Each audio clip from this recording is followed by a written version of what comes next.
Okay, my name's John Einarsen, and I'm originally from Denver, Colorado, and I've been in Kyoto about 40 years now, and I'm the founding editor of Kyoto Journal magazine. The geography of Denver is very simple. You know, to the east are the Great Plains, and to the west are mountains. And as a kid, you just kind of naturally had this curiosity about what was on the other side of the mountains. And my parents were teachers, and they believed that traveling was important for education. So they always planned a vacation in summer. We'd drive from Denver all the way to California. The great thing about California was the ocean. It was just so special. You know, growing up in Colorado, you never had like the ocean and the waves. And of course, the ocean has this long horizon, and you wonder what's on the other side of that. You know, what if you go out, what's on the other side of that? So that was kind of my orientation towards things.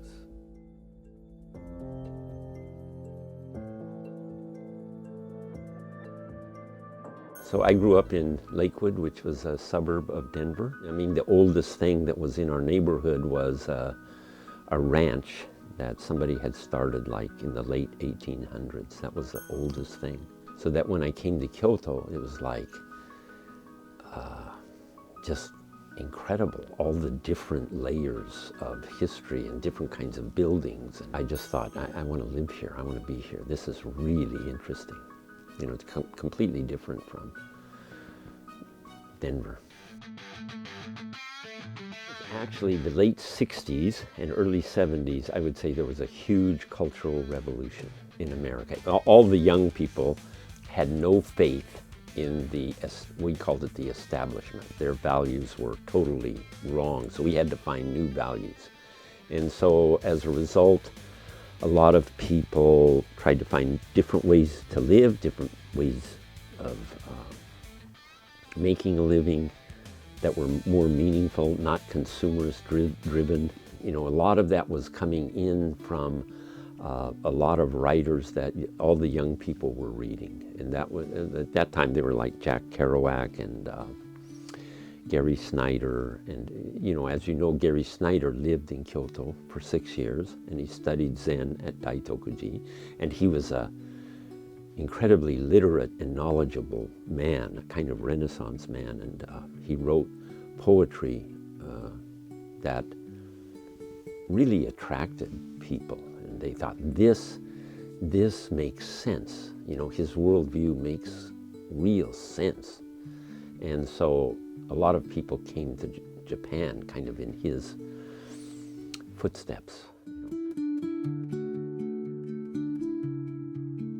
Came here. There were a lot of other poets and writers who followed him, who came here. They often came to and read at the Honyarado Coffee House, which is in Kyoto, and it burned down, unfortunately. But that was kind of a literary place, a literary spot, where writers and artists all gathered. And I always felt that when we started Kyoto Journal, we were very much influenced by their work. And so in a way, I kind of feel Kyoto Journal is kind of a continuation of their legacy.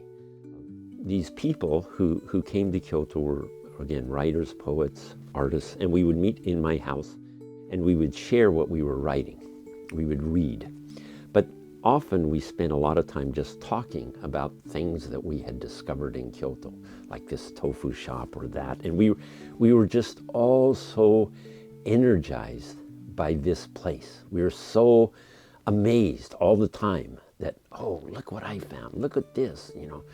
This deep tradition, this deep history of craft and aesthetics. I mean, it's like a really rich soil, so that certain people that come here, it grows, and then they connect with each other.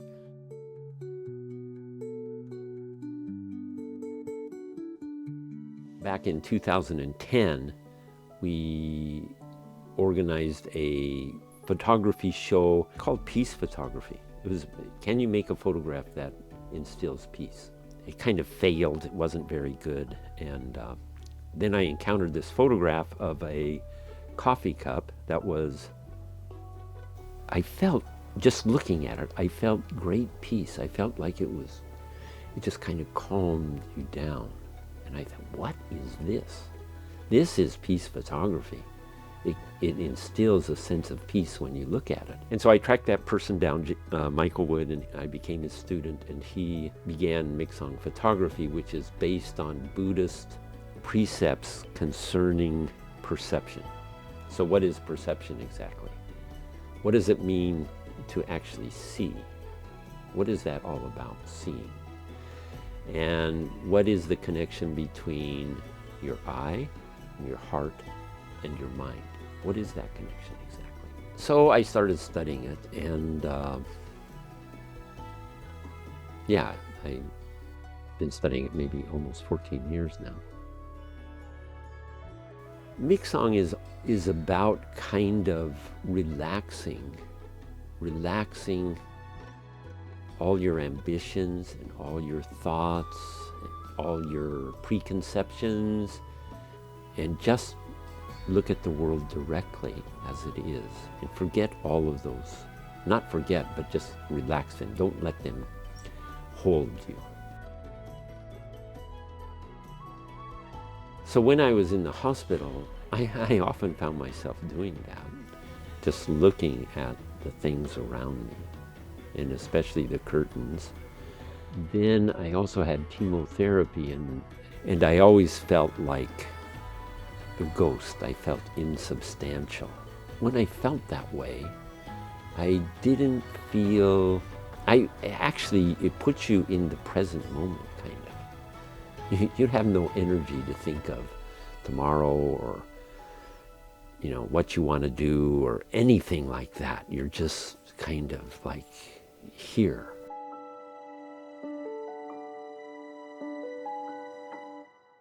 And then I had my Miksang training.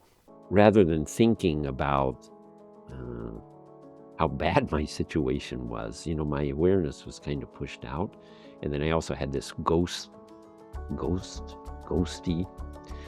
feeling, and just things seemed to be more vibrant and alive in a way, And so then I just started photographing the curtains.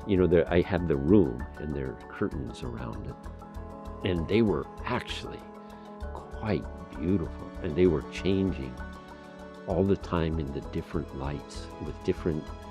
It's amazing. It was amazing. You talk about the transience of things and how things change.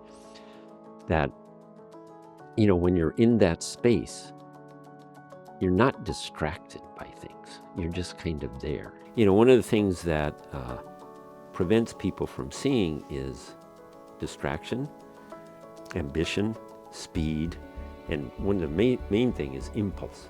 Like you want to get the picture right away, get it.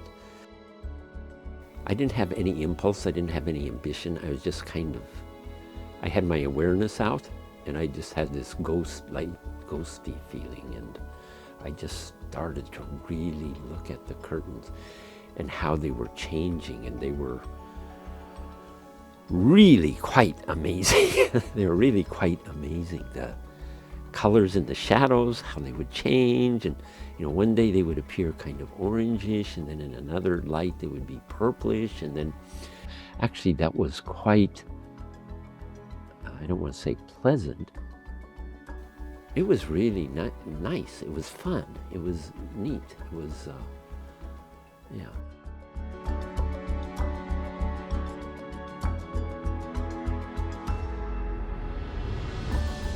For me, Kyoto Journal is like an old friend who stops by for a visit a few times a year. A minstrel who regales me with tales of their travels in Kyoto, Japan, and Asia. And a stylish dresser to boot. Most of the English magazines in Japan are information-based. They try to give you information about movies and festivals, and we didn't want that. We wanted a more literary kind of magazine. And so we came up with this crazy idea, why don't we make a magazine? Okay, and that's how it started. We never envisioned Kyoto as a kind of tourist city or the quaint old capital of Japan. We always saw Kyoto as this vibrant crossroads where lots of people came to learn about Japanese culture. It was a city of Asia, a city of the world. So for our content, we always had Kyoto as the core of our magazine. Kyoto is the core, but we wanted to explore other things, and we often encountered writers who had fantastic articles about other places in Japan or places in Asia. So we kind of view ourselves as concentric rings with Kyoto at the core, and then the next ring is Japan, and then the next ring is Asia. So, you know, we have done special issues on Korea and Taiwan, but with a kind of Kyoto outlook, a kind of Kyoto flavor still there. That's the way we constructed the content. Kyoto Journal is a really different magazine. It's totally outside the world of mainstream commercial media. We kind of do what we want, and we have enough contributors that we can pull something together, and that they're also passionate about these things. The thing about a magazine, you have to be excited about content. If you find something you feel like you want to share that's really good, then you want to, let's go to the next issue, let's go to the next issue. I mean, a lot of our issues they excited us. We were excited about their themes and their content.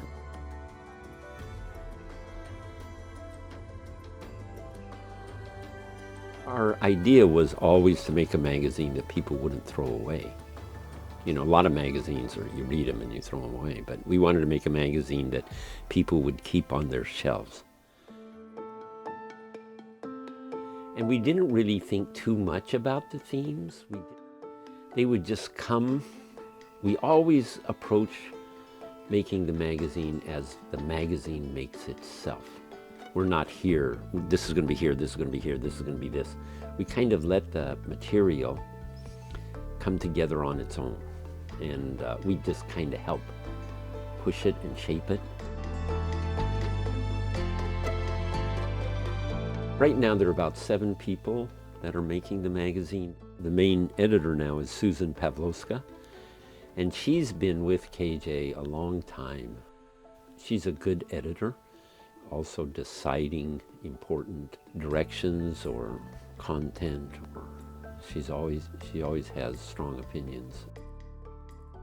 One thing I always say about Kyoto Journal, and John agrees, is that we're not a magazine, we're an art project.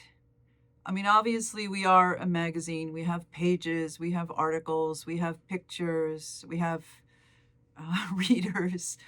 But more than that, I think one of the projects of Kyoto Journal was to counteract these kind of shallow views. As residents, we were committed to representing Japan from a broader and deeper perspective, even at the risk of having our coverage regarded as being too dense.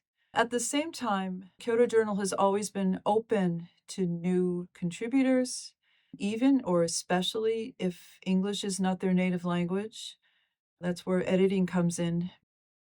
New interns, new guest editors. So this value of openness has always been part of Kyoto Journal from the very beginning. There really is like this feeling of not producing an object, but really of a bunch of people coming together and just cooperating and making something really cool.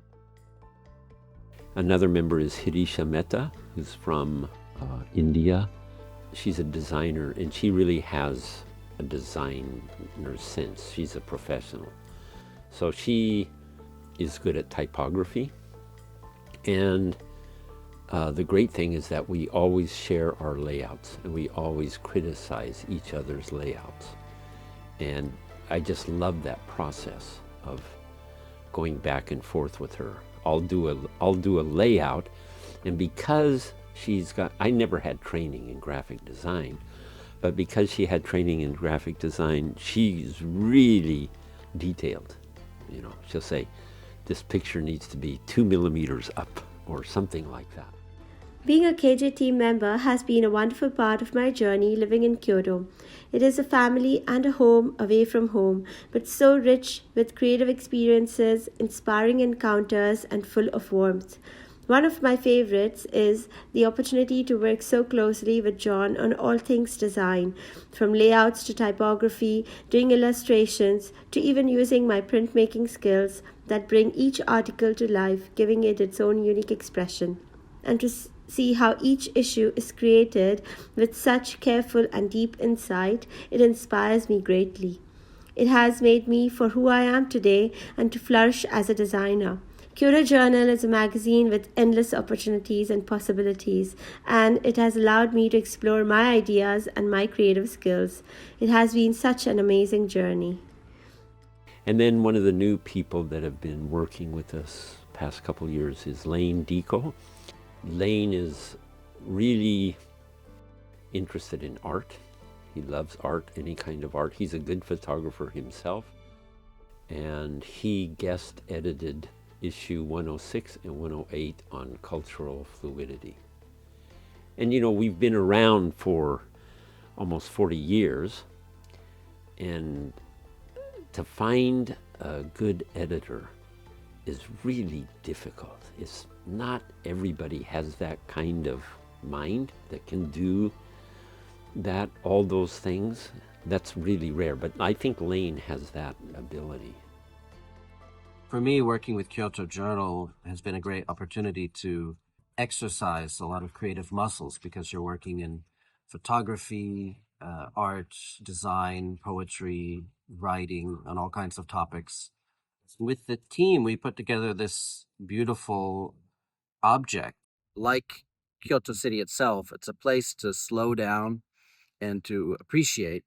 It's a something that you can physically touch and interact with. And I think that's how most people fall in love with Kyoto Journal, is by actually handling the issue. And they're always amazed by the quality of the paper and the beauty of the images. And it's really more like a book than a magazine. There aren't a lot of objects at all that exist like this anymore. Key points of our magazine that makes it different is that often there's these lateral organic connections between articles that we see, and then we help them work together. If you read an issue cover to cover, there's like this other layer of things going on that you don't get unless you read all the articles and see the connections. You know, there might be this paragraph over here and this paragraph on a different page, but all of a sudden there's this kind of connection. And Ken was very good at that. Ken was very good at finding connections. Ken was quite involved, and he had 2 poems in our very first issue. He's really a core member of Kyoto Journal, but he didn't become managing editor until a few years in, and then he continued until he passed away last November. He brought a very Buddhist perspective to Kyoto Journal. You know, he was very down to earth. What is real?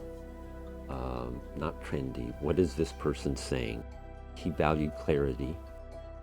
And he was a very good editor. He always had time for people.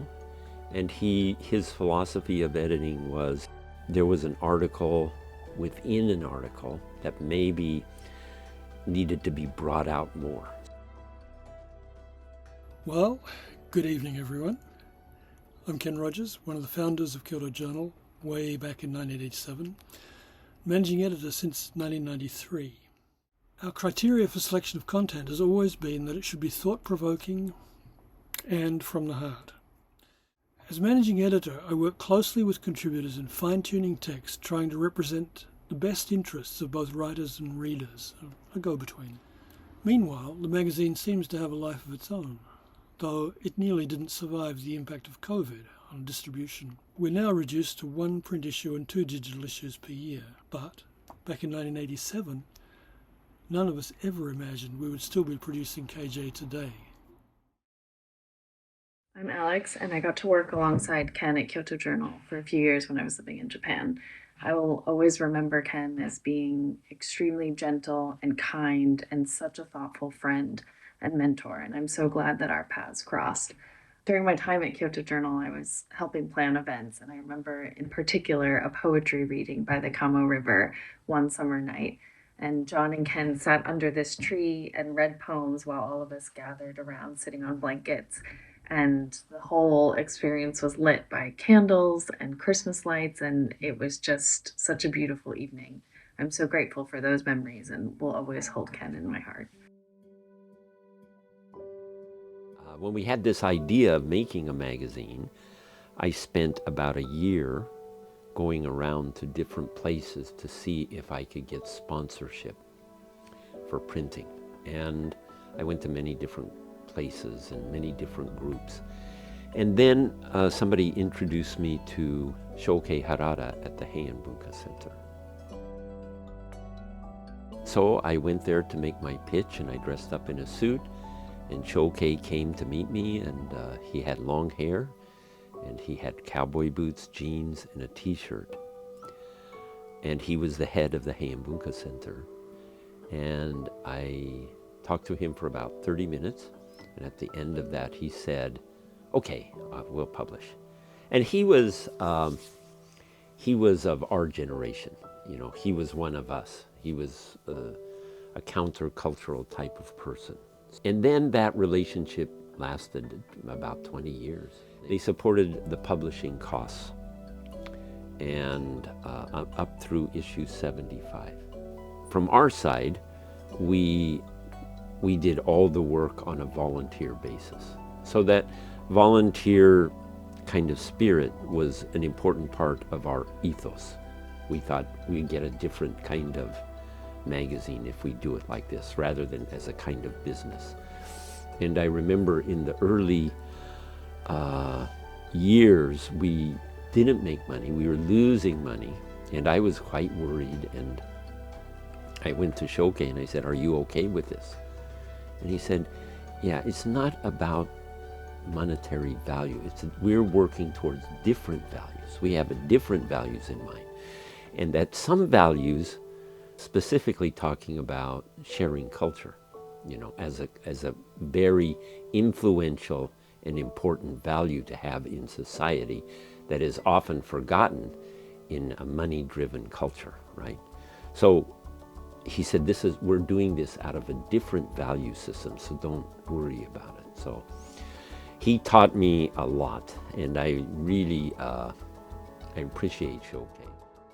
私の関係で言えばですね、普段は上司と部下という関係、またその一回スタジオに入ると親しい友達同士という関係でした。Shokeiさんがですね、漢方流書道宗家としての仕事をされている時っていうのは、やはり常にお父さんである漢方先生の思いをどう後世に伝えていけるかということを常に考えておられて、そうですね、漢方流書道宗家として常に凛とした態度で仕事に向かわれていたかなと思います。一方ですね、スタジオの方に入ると、そこから解放されたかのようなですね、一人の少年のような、素のShokeiさんになってくださったので、本当にスタジオでは楽しい時間を過ごすことができました。私がShokeiさんの音楽制作活動、Shokeiワールドというか、そこに参加できたということは私の一生の誇りですし、彼には心から感謝をしたいと思っております。So we decided to name our magazine Kyoto Journal, and it was meant to reflect its embeddedness in Kyoto, not only as a physical place, but as a formative mind space. So it was also about a kind of the values of Kyoto. There's one story that we were approached by a very, very famous and very, very huge Japanese advertising company. They came to us and they wanted to work with us and they wanted to help us spread the magazine and fund us. But they said, you have to change the name. You should use the Japan Journal, because they thought the name Kyoto Journal was too local, too parochial, and it would not attract a wide audience.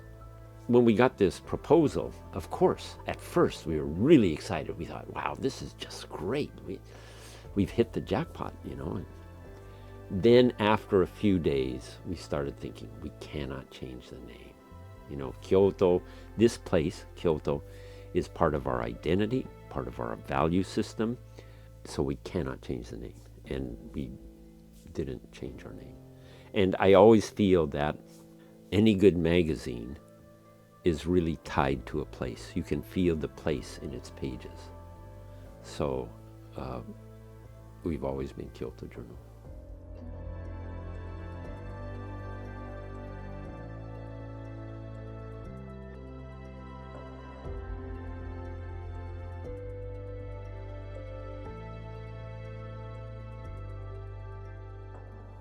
People go to the same coffee houses and same places, and we often meet people on the street, and we would have like a mini meeting when we would meet. And we still do that. And I used to teach at Seika University, and Ken worked there, so we would always meet there, we would always talk there. But the early days were, we had a production company that helped us. It was a very small company called Unio Corporation. And they had a typesetter in Osaka. And we would type an article, and then we would send it by fax to Osaka. And then the typesetter would typeset it and then copy it and then fax it back to us, and we'd do the proofing and then send it back to her by fax. I spent a lot of time in front of a fax machine and a copying machine. And once we got the typeset, we would use spray nori and paste it down on these boards, which were then photographed by the printer, right? The printer, we would take these boards to the printer and they would photograph them, and that's how we made the magazine for many years, before computers even appeared. Many times there was a mistake. We needed to replace an A with an O. We would have to cut out an O with a cutting knife, very tiny, and then paste it into the text. And that was like 9-point or 10-point text. It was very small. And it was it could be very tedious and time consuming.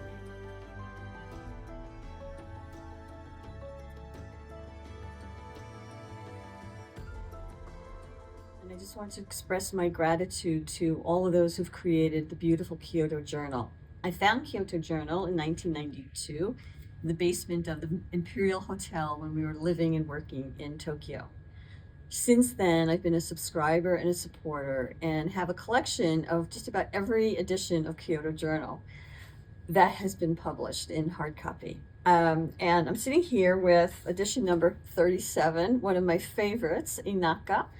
Just a beautiful tribute to the Japanese countryside. One of my favorite pieces in here is Hands, which is just a very short little photo journal of workers' hands, which I just found so beautiful. And I just have to say that in September 11th, 2001, being in New York created a lot of shock and dismay for so many. And being one of them, it stopped me from enjoying my passion, which is one of my passions, which is reading.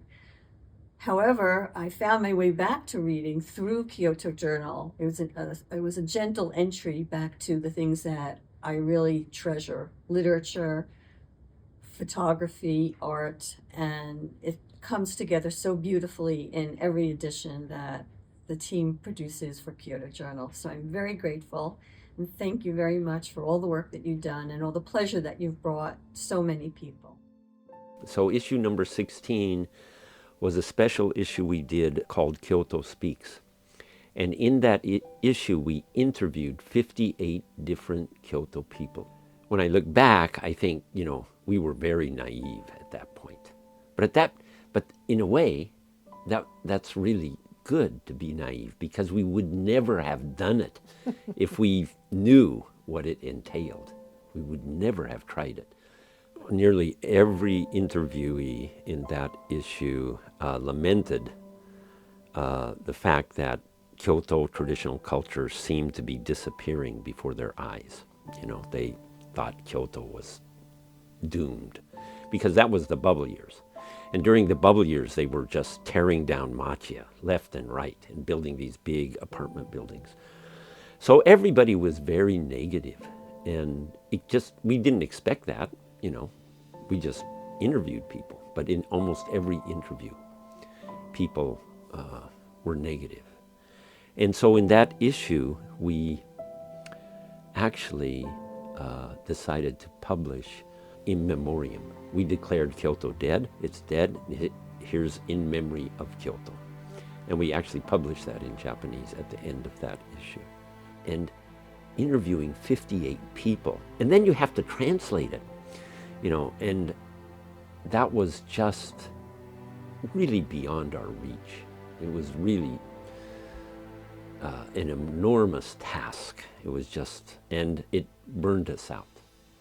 And I remember at the end of that issue, I wanted to quit. I didn't want to do Kyoto Journal anymore. That's it. I didn't want to do a magazine again. But then somebody brings up an idea, and you think, well, that would be fun. Well, let's try that. And then you start the whole process again. And that's what happened. So we kept the magazine going. But I remember, being incredibly anxious and worried about so many things, and about, making typos, or how do I handle this writer, or this writer wants this, but there's no space. And one day I realized that I just can't handle it. So I'm not going to handle it. I just relaxed everything. And that was like a watershed. That was like really important to learn to approach work like that. And so these days, things don't bother me at all.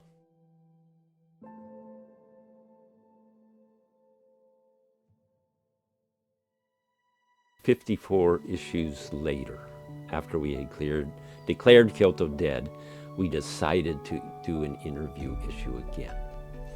That was issue number 70. And that issue, I have to say, was much easier to do. Everybody was excited about Kyoto. Kyoto was kind of being rediscovered, and people liked it and loved it, and all these things were happening, and machiya were being renovated, and it was very, very positive. So we entitled that issue Kyoto Lives. And we had a cover that stretched across 8 pages. It was an imaginary Kyoto street that was composed of some 300 photographs that were stitched together by Thomas Schwab, an artist in Kyoto.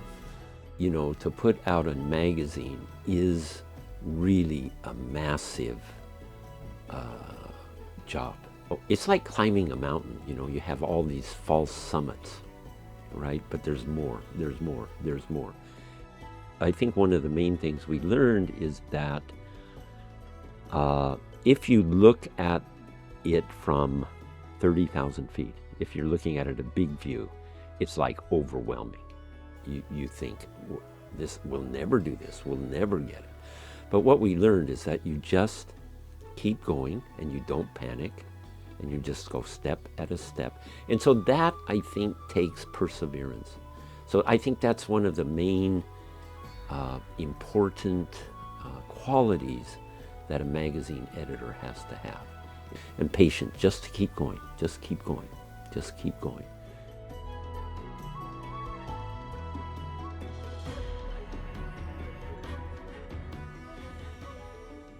We were asked to do this exhibition, so I started going back through all the issues. I started going back from the first issue all the way up to the present issue. And one thing I realized that we've had this thread of articles and magazines connected to the issue of peace. And I think this comes from our countercultural roots, because as young people we were against the Vietnam War.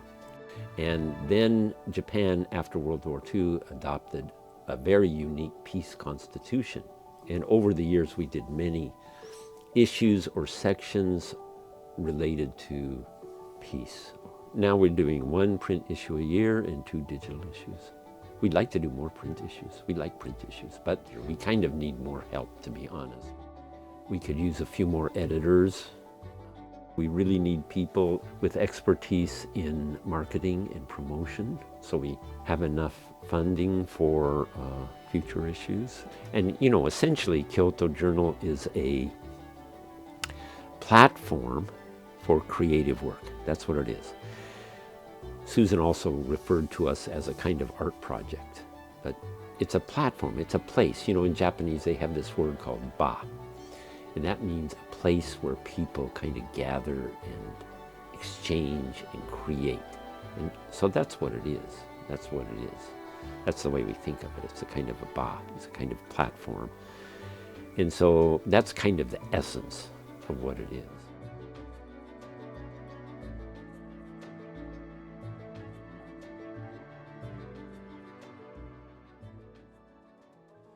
These days people start to read and then they get, oh, I'm going to go to something else. So a print magazine helps you slow down.